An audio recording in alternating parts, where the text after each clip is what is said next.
You're tuned into the Fresh Ice Hockey Podcast, brought to you by Zeno Pucks.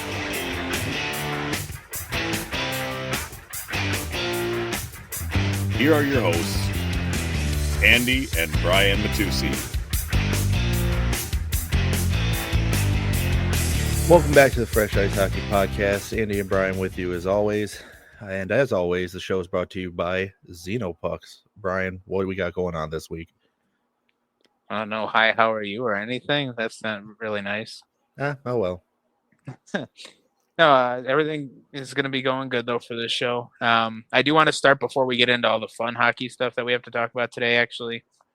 I just want to say our condolences to the family of David Bonderman, who was a co-majority owner of the Seattle Kraken, passed away last week at age 82. So just condolences to his family and the Kraken family in general. Just want to get that out of the way right away to start the show. But we have a few things I want to go over today. There was it wasn't a super big news week last week in the NHL, but there's been a lot of stirring, and we got an absolute dime from the Buffalo Sabres today. So we're going to discuss that and a few other things, and it should be a good one as we get ready to put a bow on this year. I forgot to tell you this before we started recording. We actually had a write-in from somebody you and I know very well. Okay. It's not a question, but just to write into the show, and I just wanted to put his opinion out there because I actually like the feedback we got. This, if you don't mind if I do that really quickly. Yeah, go for it. It comes to us.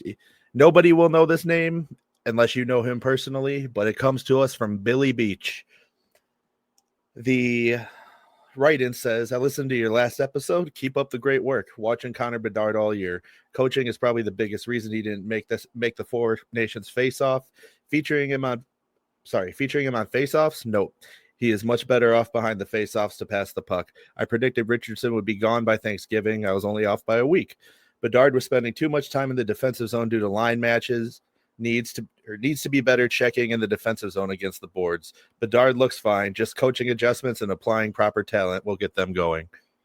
And for what it's worth, Bedard with an absolute beauty of a game winner last night late against the New York Islanders. So good look for him. And I do hope that things start to pick up for him and that he starts to get going, because you never want to see a young prospect, let it slip away from them. I think the big one we think of in the last 10, 15 years is Nail Yakupov, where he had a really good start to his career and then it just fell to earth and never came back up. Not that I think Bedard was ever in any danger of that, but you don't want to see anybody that young struggle like that, because that can be a huge deterrent for growth in this league.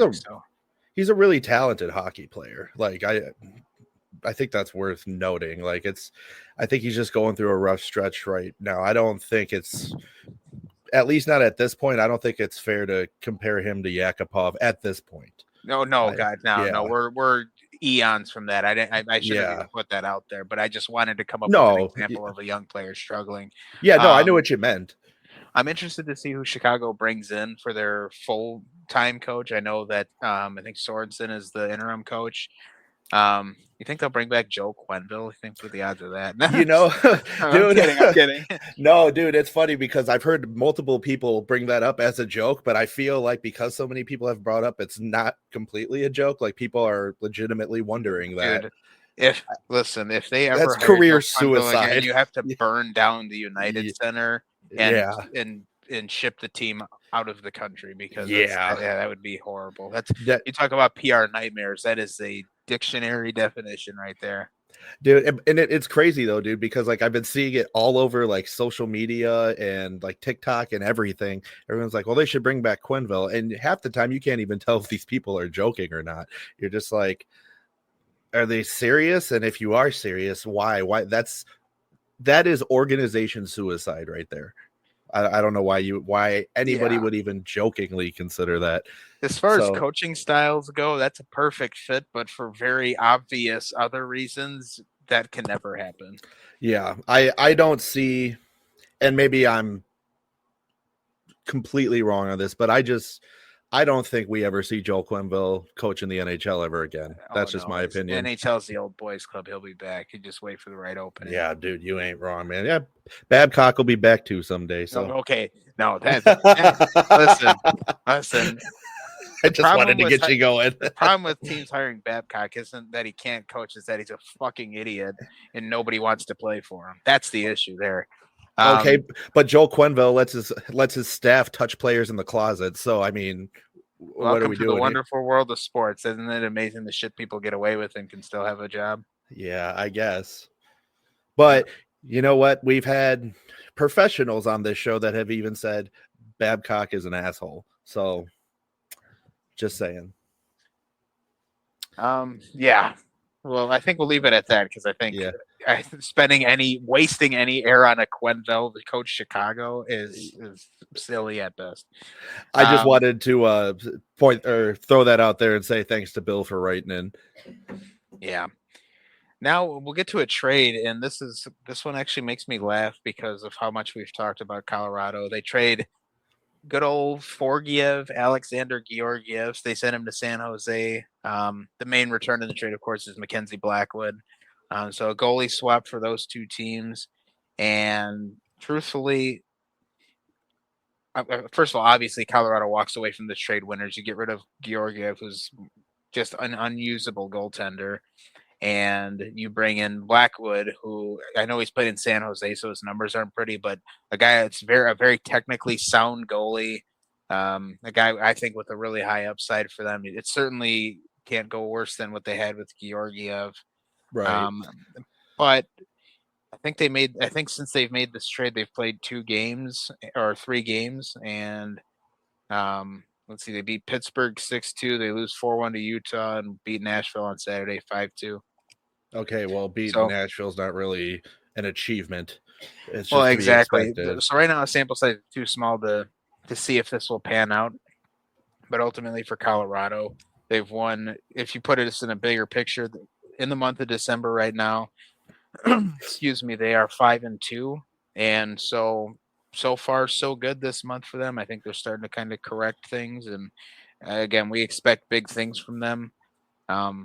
But I think a full season of Mackenzie Blackwood on a team that doesn't suck will give us a good idea of where the Avs can go from here. Can this result in a good playoff run? Can it result in them climbing back to the top of the division? We'll see. That's a tightly contested division right now, the Central. You got the Jets, the Wild, the Stars, the Avalanche. But the Avs certainly taking measures to finally address this goalie situation. I mean, we were begging for them to try anything, so they've done that now. All we can do is wait and see. But they got a tough road ahead. They have 3 really good teams that they're in this run with in the Central. Yeah, I mean, at the absolute minimum, I say that in no way does this hurt them moving forward. They're either going to get better or shit's just going to stay the same, but I don't think it's going to get worse. Yeah, I think so. Worst case scenario, I think they stay the course, but I think best case scenario is Blackwood rights the ship, gets himself to a 910 to 915 save percentage for the whole year. If he can stay in that realm, this Avalanche team is just lethal, and we know it. But again, we've just beaten the piss out of them on this show over and over again for not getting a goalie. They finally got one, so I'm interested to see what happens. Yeah, if you're an Avs fan, you're happy Georgiev's gone. So it's hockey season, and you're looking to work on your stick handling or maybe even your shot, but ice time just isn't an option for you right now. Luckily, our buddies over at Xenopucks have got you covered. They've developed an elite off-ice practice puck that, in addition to looking like the real thing, is the same size and weight as a regulation hockey puck to give you that authentic feel on the end of your stick. It works better than other off-ice practice pucks on almost any surface, whether you use it on hardwood, carpet, concrete, or even asphalt. Xenopucks glide like a real puck on ice. So if you're looking to improve your game without setting foot on the ice, head over to www.xenopucks.com and get yourself a puck. Check out their merch selection and be sure to follow them on Instagram at Xenopucks. Next one I want to talk about is trade between the Ducks and the Blues. I actually don't have the screenshot. I thought I had it saved of what the trade was. But the most important thing, of course, Cam Fowler leaves Anaheim and heads to St. Louis. The Blues a little bit banged up, definitely could use some defensive help. Again, obviously, we talked at the top of the season about how they're going to be missing Torrey Krug the entire year. And I'm not saying that's a direct replacement, but again, bolstering your blue line for a team that, if they can get going, could really climb into the playoffs. And once you're in, you never know. But Cam Fowler, great veteran defenseman for them. And we'll see how this pans out for St. Louis, as they very clearly need to get into this playoff race early, before they're too far behind to hang with. Again, those top 4 teams in the Central are going to be hard to catch. So the Blues doing what they can to get into this mix again. Anything's possible, though, but I think this is a great move for St. Louis. It's just really weird to me seeing Cam Fowler anywhere that's not Anaheim. That's going to take some getting used to, because when I think Cam Fowler, I think Anaheim Ducks, and when I think Anaheim Ducks, I think Cam Fowler. It's funny when you look back. The Ducks had about 10 years ago had one of the best D-cores in the league. You think of when it was still Fowler, and they had a young Sammy Vatanen and Hampus Lindholm, and I forgot they had Lindholm. Even Shea Theodore before Vegas took him an expansion. Like, they had a really good young D-core, and I think Theodore was actually at the tail end of that group. But the rumors every year was, oh, this is the year they're going to trade Cam Fowler. Oh, Cam Fowler's going. Oh, Cam Fowler's going. Ironically, he was the last one standing. Theodore obviously leaves, goes to Vegas. Vatanen, I think, was eventually traded to New Jersey. Hampus Lindholm went to the Bruins. Like, that group that was there forever. Cam Fowler was always the one they talked about being traded, and he was the one. He was there years after anybody else. So it's kind of funny how that all works out. Yeah, but like I said, I think he'll be fine in St. Louis. As far as St. Louis is concerned, this is a good move for them. So I'm interested to see where it takes them, if it takes them anywhere. I'm hoping, as a person who's not a St. Louis Blues fan, I hope they stay right where they're at. Yeah, well, and again, it's going to be tight. I mean, Winnipeg is having a great year. Minnesota's having a great year. Dallas is having a great year. And Colorado, again, if Blackwood gets going with them, they're going to catch right back up. Utah won't go away. I think it's safe to say at this point, Chicago is already toast. Nashville is in very dangerous territory of being toast soon. I think they got about 3 more weeks to figure this out before the season's lost. But St. Louis, if they're going to get back into this, they need to start going now. So doing anything you can to strengthen your team, I think, will go a long way. And again, they bring in Montgomery a couple weeks ago too. That's obviously going to help. A good coach can go a long way. But appreciate what Doug Armstrong's been trying to do with this team, and I like the move for them, for Anaheim.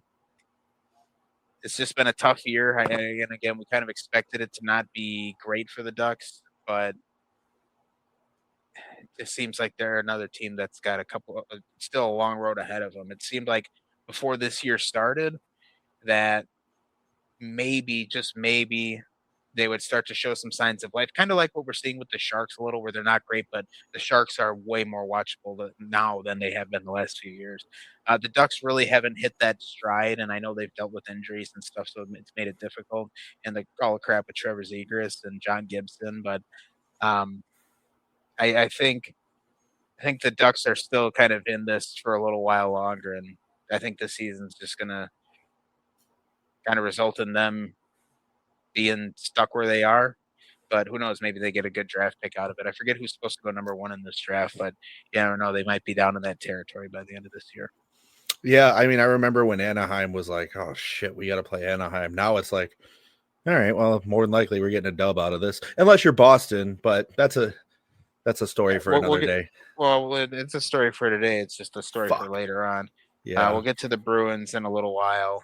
They've outside of their hilarious win over the Canucks on Saturday night, it's been a rough going there for them, I would say.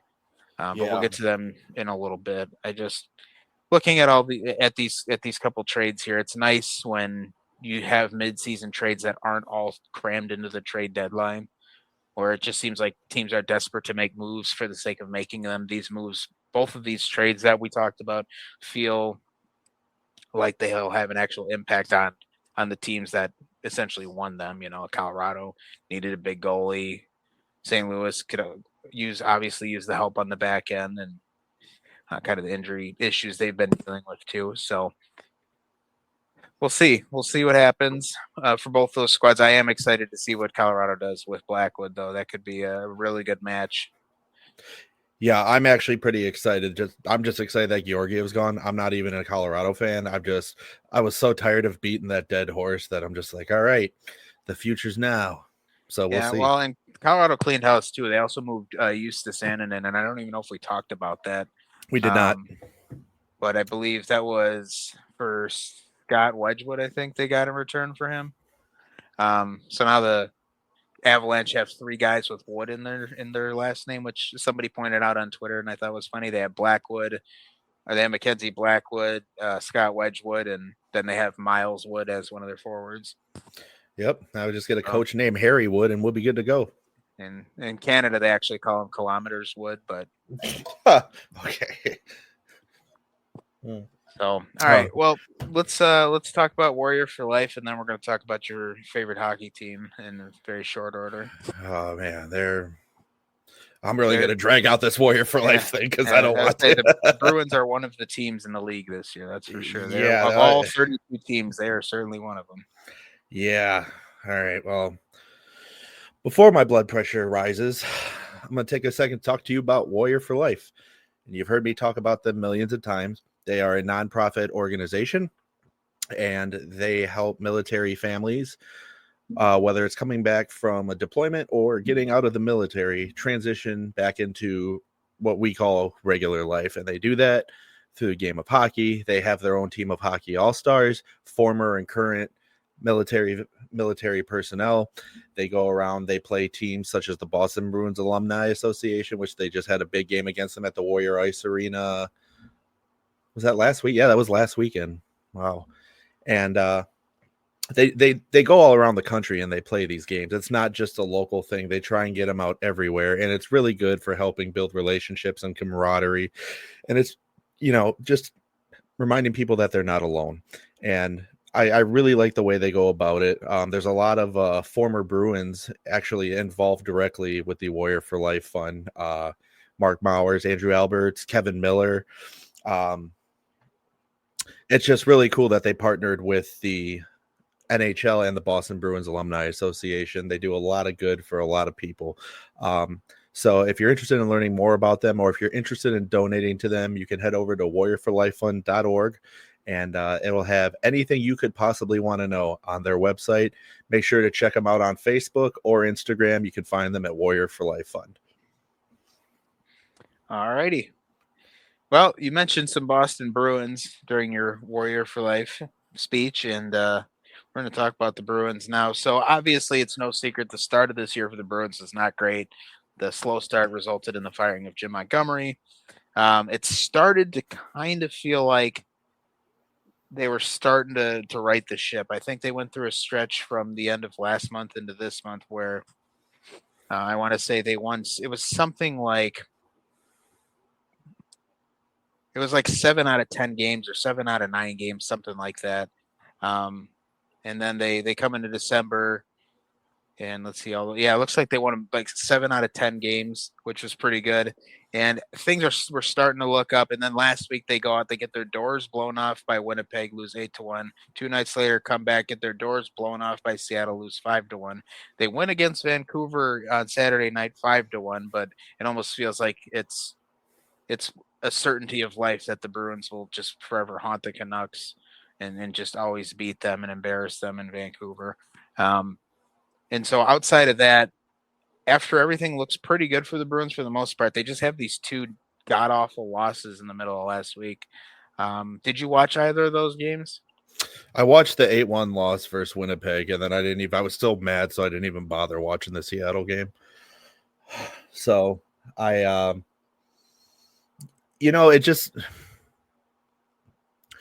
it's still, even after getting rid of Montgomery, I'm still pissed off about that. I want to point that out.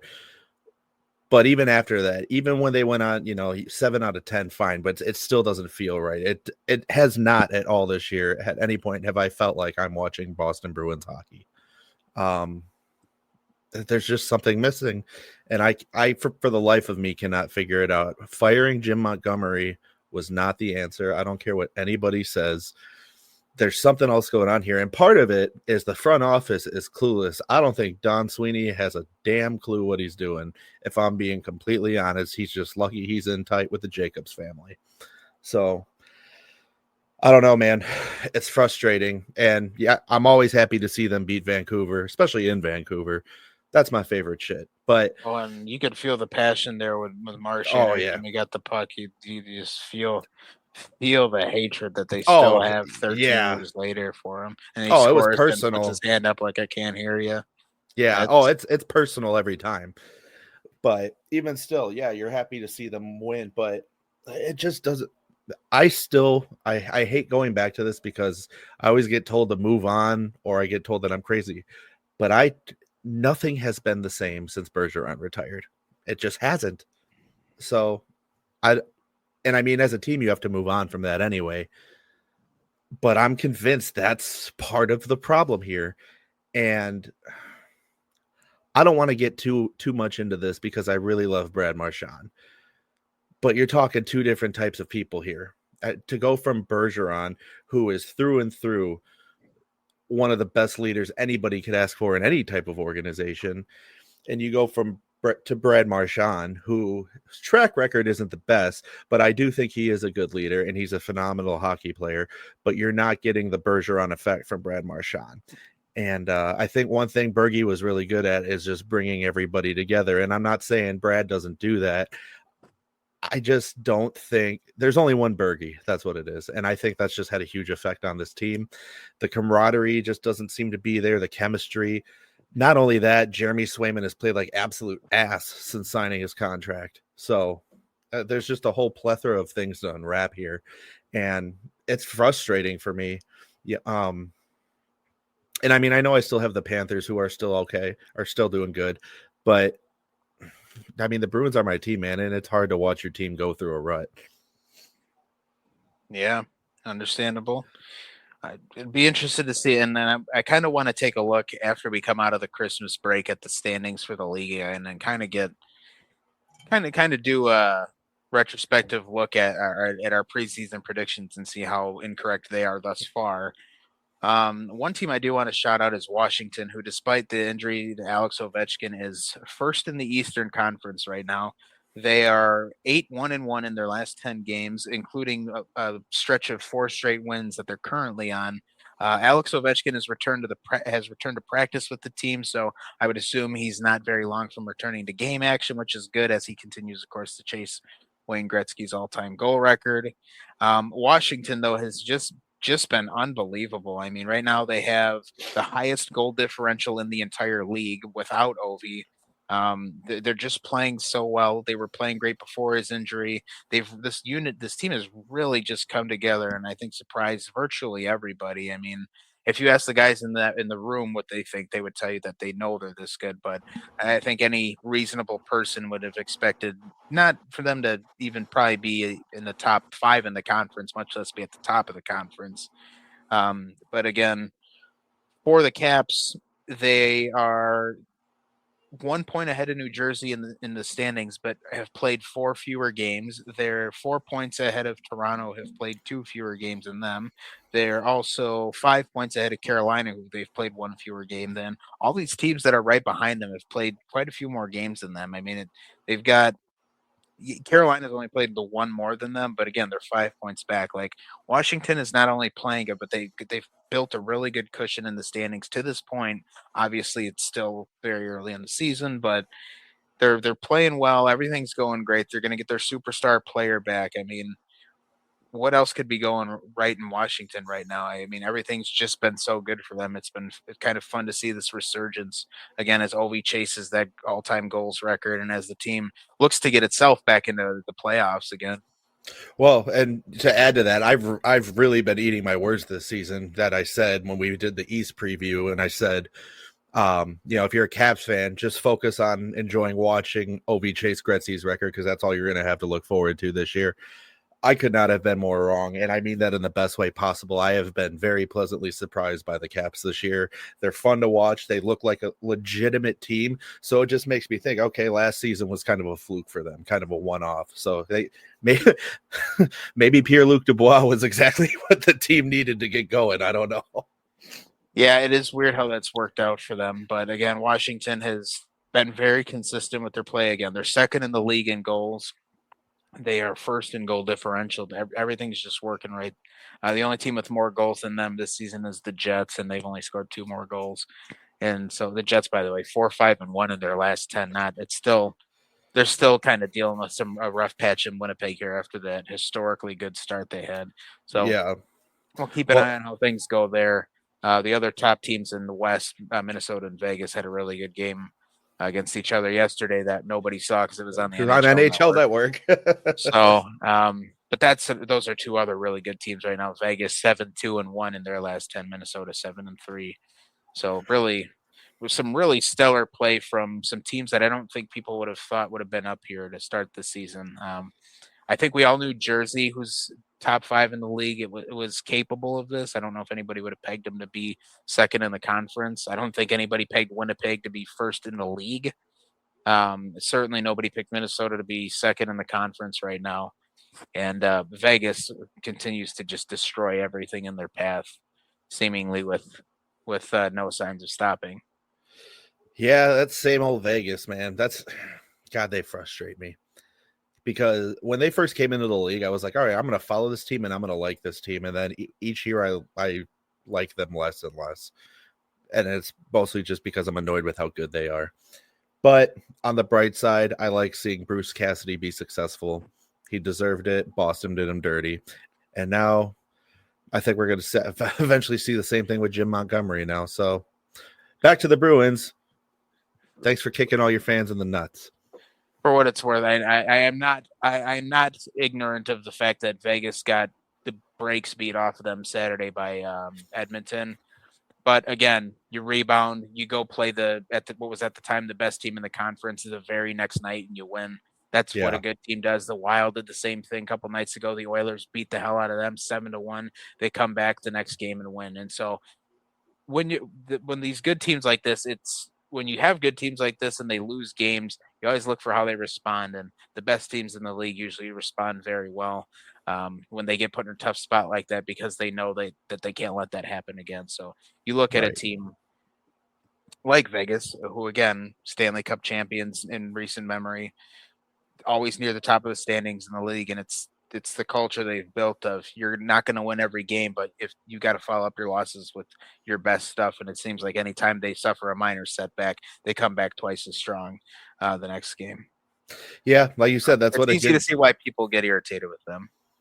Yeah, but like you said, it's what a good team does. And any team could go out and just get a nice shellacking and lose 8-1. It can happen to anybody. It doesn't matter how good you are. And it just because it does happen to you doesn't mean you're bad. It's like you said, it's all about how you bounce back from it the next game. Which with Vegas, that's not an issue. So yeah, definitely. How about the Rangers, by the way? 3-7-0 in their last 10 games. This season is really kind of unraveled on the Rangers. It looked like they were going to be off to a pretty good start, looking at another solid year. Obviously, we had the Trouba trade, and we had the Igor extension, but it's just not gone right for the Rangers at all. I mean, something's got to give here with them. As much as we've dogged on other teams, I mean, the Rangers have 31 points in the standings right now. They are only 4 points ahead of the San Jose Sharks. They are tied with the Penguins and the Islanders. They're 2 points ahead of the Columbus Blue Jackets. So they're in some really dangerous territory. I believe they are 21st in the league if I'm counting this correctly. Yeah. They definitely don't look like a team that just played in the Eastern Conference Final. I can tell you that. They don't. I don't know what's missing for them. I haven't had a chance to really watch many of their games this year, but you just look at the highlights and the results, and none of it's there for them. I mean, their goal differential is +1.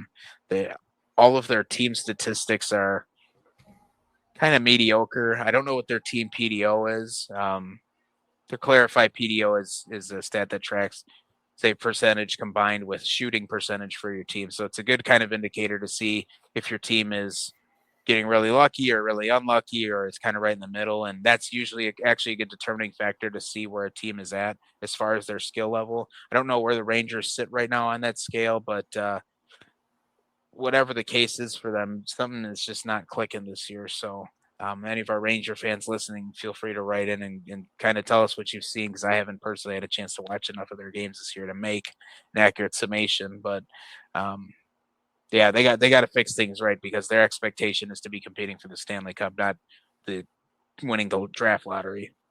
Yeah, you just go to the Eastern Conference Final one year and then do the polar opposite the next year. One thing, Brian. Go ahead.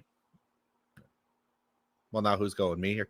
All right, you. I'll go. One thing I just want to say that you said, if you're a Rangers fan, right, and you're a fan of any team that we talk about, right into the show. If there's something you want to discuss with us or have us talk about, write in and we'll discuss it.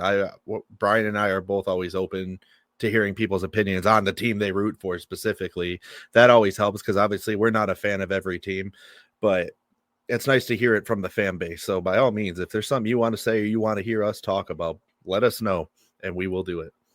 I was say we're an open book. Some weeks we're gonna need help making some content, because not every week's gonna be a busy news week.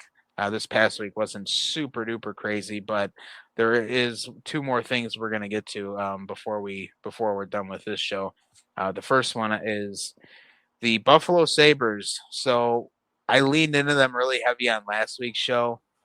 Kind of walked away from last week's show wondering if I had gone too far, but then their wonderful owner, Terry Pagula, met with the team and the GM today and kind of reaffirmed all my beliefs of the loser culture that this team is breeding and enabling right now. This is from Frank Saravalli on Twitter. This is earlier today. Sources indicate Sabres players met with owner Terry Pagula and GM Kevin Adams today in Montreal. Summary of the message is, "We believe in you. The solution is within this room." Pagula professed faith in Adams, head coach Lindy Ruff, and apparently told players to not expect a big trade. So for all the shit that's gone wrong with this team, well, the past decade plus, but this season specifically, to come in and say that they have faith in the group and that the solution's within the room when there are no solutions to anything with this team, it just floors me. The complete ineptitude of Terry Pagula to see this absolute fucking tire fire that he's been responsible for especially these last 10 years, to come out and say that he has faith within the room when they've never showed any reason to believe that is beyond me. And now there was rumors that maybe they were looking at moving on from Dylan Cousins. Obviously, him saying this leads me to believe they're probably not looking to move him if they truly believe that the team is good enough to compete. But staying the course to me is not an acceptable solution. This isn't a team like I look at Nashville, where in a month, if they right the ship, it's like, okay, that's what we expect of this group. This is a good enough hockey team. This is a team that's been so unbelievably god awful. They've lost 10 games in a row. That they're unwatchable hockey. To have the balls to say you to believe in the group while they're on a 10-game winning streak and they've not shown signs of being good is just asinine to me. I think at the end of the day, like pretty much the gist of what Brian's saying is this comes down to the ownership 100%. The ownership group is just a fucking atrocity. And I don't want to hear anybody come back and say, well, they own the Bills and look at the Bills. Yeah, the Bills aren't good because of their ownership. They have Josh fucking Allen, who's arguably the best quarterback in the league right now. But this isn't a football podcast, so I digress. The Buffalo Sabres have been what I would consider the laughing stock of the NHL, or close to it, for, let me do some math here. When was the last time they made the playoffs? Was it 2011 or 2012? I believe it was 2012 was the last time they made the playoffs. Let me put it this way, and maybe this is kind of a lame duck comparison. You and I have been watching hockey now for almost 11 years. Neither of us has ever watched the Buffalo Sabres play a playoff game. No. To my knowledge, I believe they're the only team I have not seen in one single playoff game, unless you count Utah. Even Arizona during the COVID bubble played some playoff games. They beat Nashville in the qualifying round and then they lost their round one series, but they played in the playoffs. Like we've seen every single team except Buffalo in the playoffs, and that's a passionate market. That's a building you want full. Like Well, I some was of gonna their say greatest highlights of all time from the '90s and early 2000s. Like they can get loud for playoff hockey, but you got to have the playoff hockey to get loud for. I was gonna say it's not from having a lack of fan base. It's like the market's fucking there. It's just the ownership doesn't fucking know what to do with any of it. So yeah, it's bad. And again, Terry Pagula doubling down on this team that's just been awful is just incompetent. It's so bad. Like there's no other way to say it. It's just so embarrassingly bad. Like I truly feel for the fans of this team that this team goes nowhere fast every single season, and the owners just seem to be content with it. Oh, hey, I guess that's why I'm not an NHL owner. Well, that and the whole billions of dollars thing. But yeah, it's usually a good deciding factor. It's just frustrating, and I mean, for me, I'm not a fan of the team, but it's just a fucking joke at this point.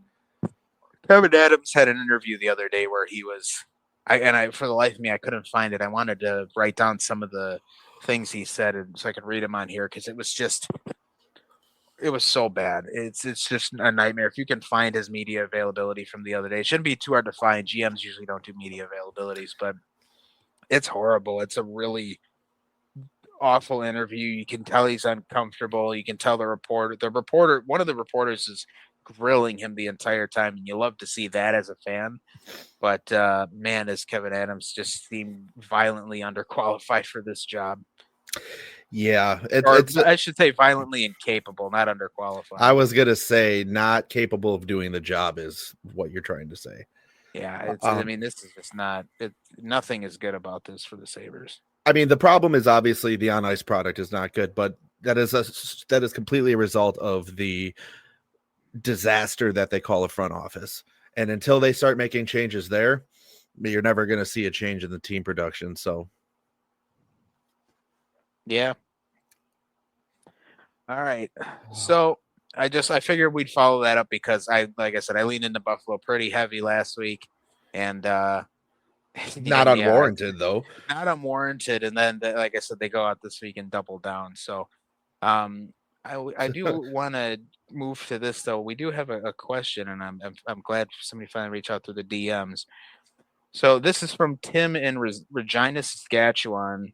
Hey boys, love the show. Just curious on your thoughts on the Vancouver Canucks. They had a great season last year, and they come out this year, and it just seems like something's missing. I don't really know what it is. I know Demko hasn't played this year, but other than Lankinen, they really haven't looked good. Thoughts on the Canucks? Appreciate all you guys do. Go Canucks, go. And that's from Tim in Regina. Tim, thanks for the DM, first of all. Andrew, your thoughts on Vancouver this year? Well, I mean, I know, like he said, Demko hasn't played, so that's a big factor. I still think, if we were at the All-Star break at this, or I'm sorry, not the All-Star break, but if we were halfway through the season at this point, I'd be a little more, what's the word I'm looking for?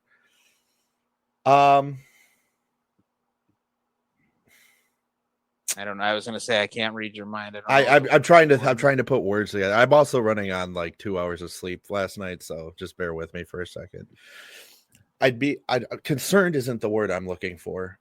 I just think that there's plenty of time to make the small adjustments they need to make. I take the Bruins game out of this because, like Brian said earlier, the Bruins will always be a boogeyman to Vancouver. The thing is, I do think that they are a Stanley Cup contender when they're firing on all cylinders, and they're obviously not right now. But I don't see why this is a team that anybody should lose hope in right now. I still think this is a team that's going to make a deep playoff run when the time comes. Yeah, for what it's worth, worth mentioning, actually, the Canucks are 10-2-1 on the road this year, 5-7-4 at home. So ultimately, they need to start playing better in front of their own fans, which as a team, that's usually a pretty easy solution. That building's usually pretty loud. You should be able to get ready and be ready for a game in front of that crowd. I don't think that'll last too long.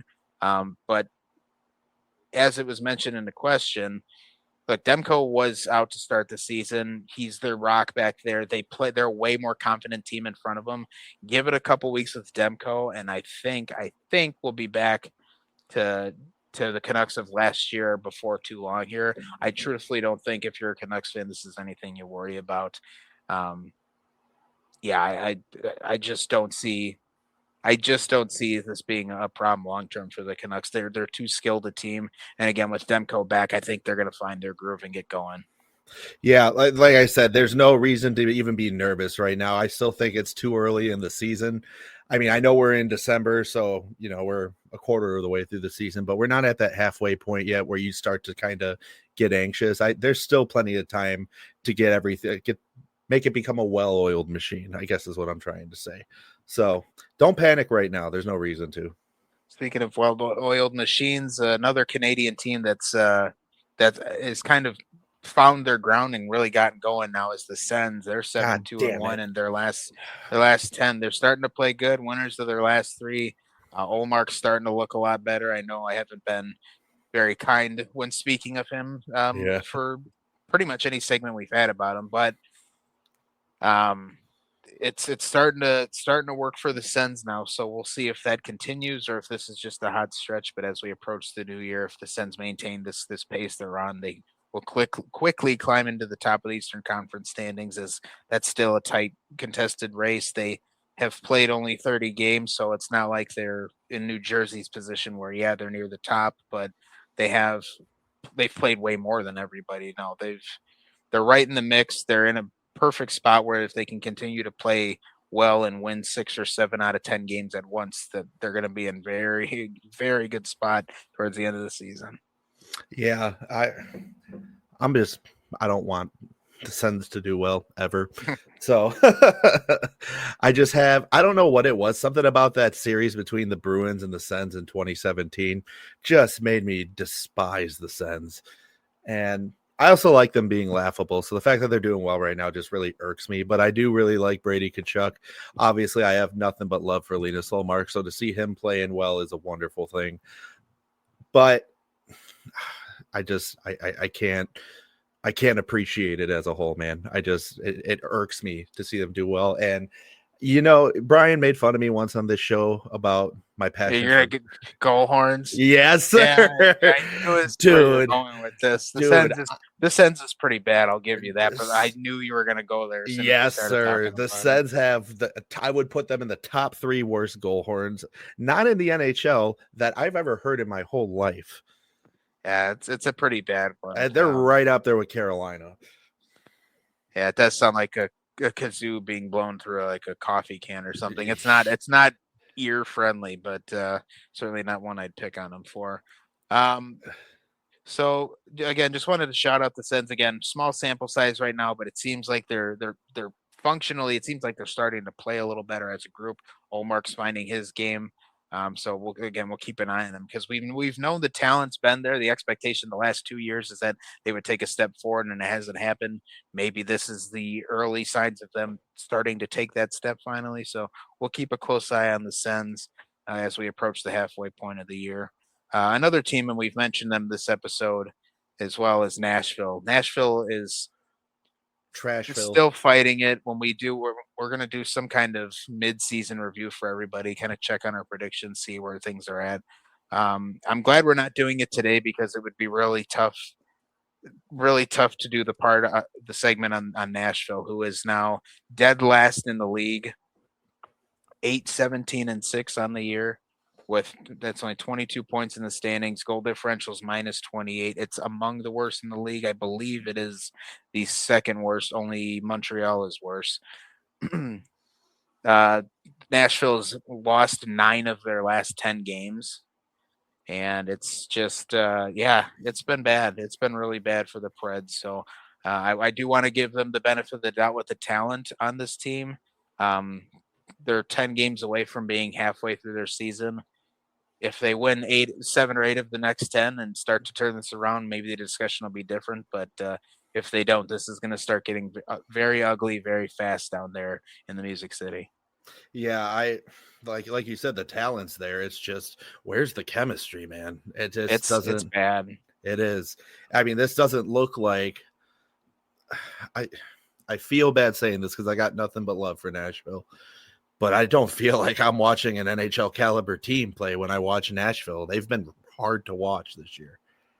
Yeah, it's, I referenced a couple shows ago, Nashville this year is kind of like what Pittsburgh was last year, but this is on an even more severe scale. Pittsburgh was kind of in the mix at certain points throughout last season. Nashville has just never been in it this year. They've just been god awful since the start of the year. So again, a really fun building to watch a game, and so you hope they can turn it around because with the star power they have, I mean, they could really create some highlight reels every game. So we'll see how the Preds manage this year. But again, 9 losses in their last 10 games. The only team with a worse stretch than them is, of course, Buffalo, who has lost all 10 of their last 10 games.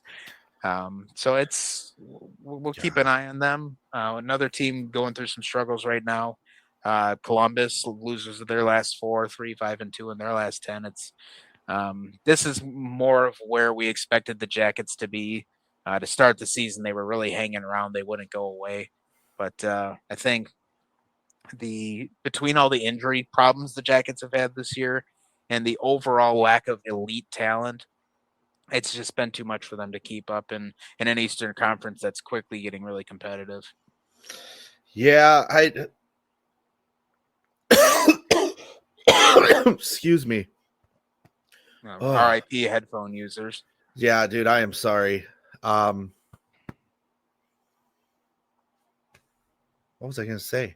I don't know, but you're doing a really good TV job right now. This is killing people that are listening. Dude, I'm sorry. It's been a rough day. I'm sorry. That's all right. We're all just trying to be not sick at this point in the year. Yeah. All right. Well, hell with my opinion, because I totally lost my train of thought. Yeah, it's gone. So, that's all right. We'll revisit the Jackets at some point soon. But yeah, they're starting to settle more into what we thought they would be. Yeah, I mean, all I'll really say is I've enjoyed watching them this year. Obviously, they're not blowing anybody's minds, but I've enjoyed watching them this year, and I think up is the only way to go from here. So, yeah. All right, and with that, do we have any questions from the Fresh Ice accounts? No, I looked earlier and I didn't see any in there. Okay. All right. At some point, since we're out of time for today, we'll probably discuss it on our episode this coming weekend. But we will discuss the elite play lately of the LA Kings and the Edmonton Oilers, who are both winners 8 of their last 10 as we sit right now. The Oilers on a 5-game winning streak. Assuming those teams continue to play well the rest of this week, we will speak of their excellence when we roll into our episode this weekend. But if we are out of questions, then we are out of things to talk about for this show.